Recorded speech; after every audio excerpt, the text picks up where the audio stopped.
All right, we're here on the Runnit page, and I'm going to show you how to turn a sketch that I've done into an image and also into a video.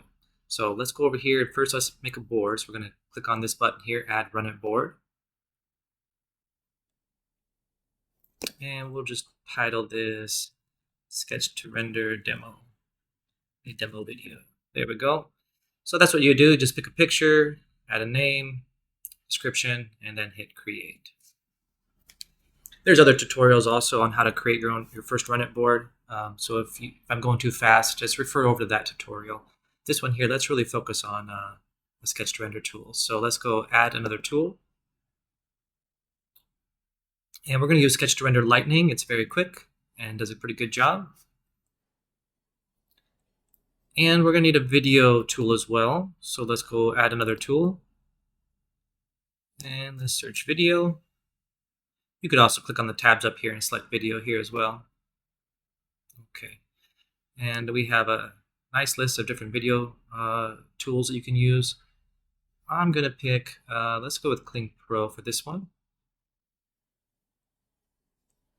We're adding new tools every day, so just check there. We'll see what's the current hot tool and use that one. Now this button here on the right here, this minimizes your tools and makes them large again.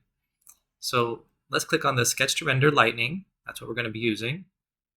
And we need to select our sketch. Now earlier today I drew a couple sketches for fun. I've already uploaded it for you, so I'm going to go open image library. But if you hadn't uploaded it already, you would just click on upload.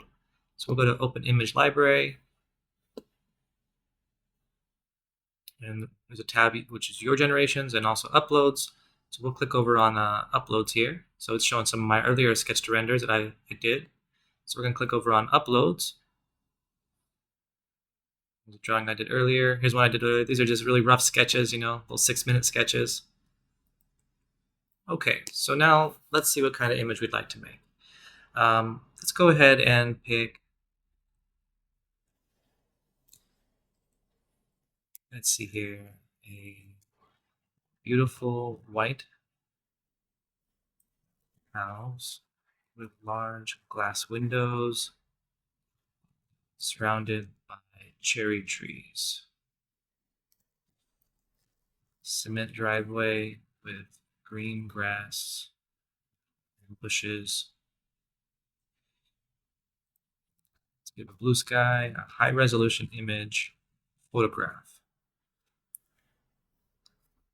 Let's see, any other kind of themes we want to add in here? Now I did make a little bit of the arch roofs, so we could probably put Japanese style roofs. All right, let's see if that works. I ran an experiment earlier, and I had chosen a modern style house. Kind of fun to change it up sometimes, so let's see what it gives us here. Now, lightning doesn't do much with a negative prompt, but there is another sketch to render that does have a negative prompt. Oh, that came out really close, didn't it? Not bad for our first try. Look at that. It's got the windows, kind of got the roof like we asked for, got the cherry trees, got the bushes, even put the cement cinder blocks like I have in the drawing on the right side. I think that's pretty good for our first try, but you know, in all things AI, you don't always get things what you want on the first try. So sometimes you got to iterate a little bit.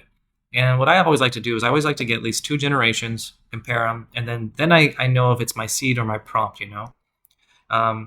And this tool is so affordable. It wouldn't hurt you to do, you know, 3 or 4 generations just to make sure that you get exactly what you want. Let's see here.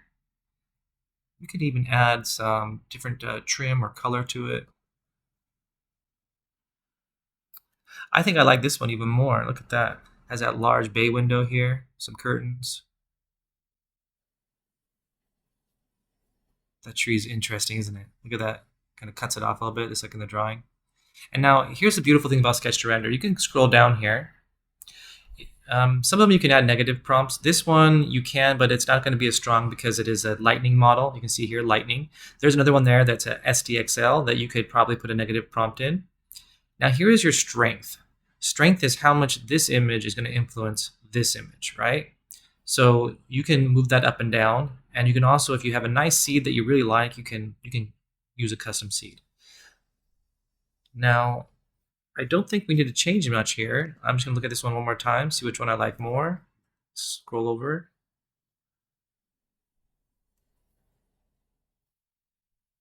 You know, I think I'm gonna go with this one. I think this one captures it pretty well. That door is a little bit wonky, and we could fix that if we wanted. Let's go up here and let's just do that, right?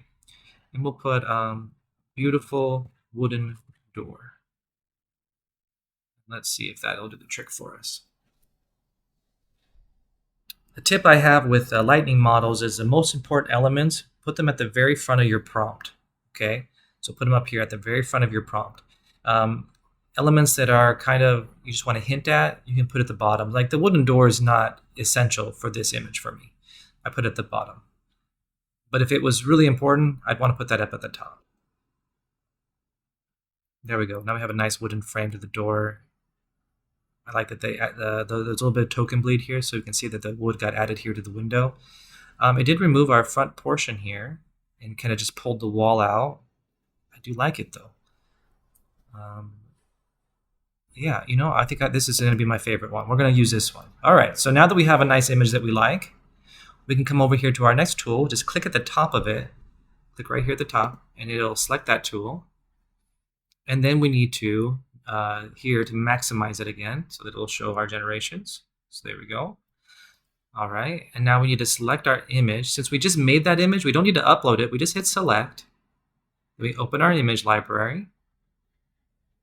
So you can actually even animate this one if you wanted to, but we're going to go to your generations. And it should have ours right here at the left. Yeah, you can see here my other ones were magnolia trees and modern. But let's go ahead and do this one. All right, it's going to give us a starting keyframe. When we select the image here, this will be our starting keyframe, so the AI knows what we're working with, what it wants us to animate. And we're going to put a Japanese house with cherry trees, falling cherry blossoms. Camera moves toward the house. Let's try that. See here it says video size, it's on landscape. I don't think I want landscape. I'd like to do the square one to one because it's a 1024 by 1024. But if you do select this, it should go ahead and in-paint the edges to match the resolution you choose. But I personally think that if you match the resolution of your starter image, it kind of gives out a better quality in my opinion. Now there's a 5-second here duration, or you can click it and go to 10-second. They do have a different pricing. I'm going to go with 5 seconds for now, and then I'm going to hit generate. Well, I'm going to hit run it, which generates. Now, if you don't mind, I'm of the opinion usually that I like to have 2 of each prompt. And the reason I say that is because it tends to, you get an idea, is the problem in my prompt, or is the problem in my image, or is it just the random seed? Because every time AI generates an inference, it uses a random seed. And sometimes the random seed you get, it's not the best. And it's just a random number. So what you can do is if you do 2 generations or more, if you don't mind using the tokens, you can get an idea as what needs to change if there's a problem. Do I need to change my prompt? Do I need to change my image? That'll give you an idea. And if it comes through and the video is great in all of them, oh, my prompt's good, I'll save that for later, I'll keep that. So that's my suggestion, is if you don't mind, run 2 generations each time. Okay. Now, this does take a little bit longer, so I'm going to stop the video here. I'm going to come back to this once those are finished, and we'll keep talking, okay? All right, and we're back. So you can see here that we've got actually 4 videos, but as you recall, we only generated 2. So what happened? Well, let's look. Let's go ahead and expand that to make it a little bit larger. You can see that the video looks nice. We'll play that one more time. It's just a 5-second video.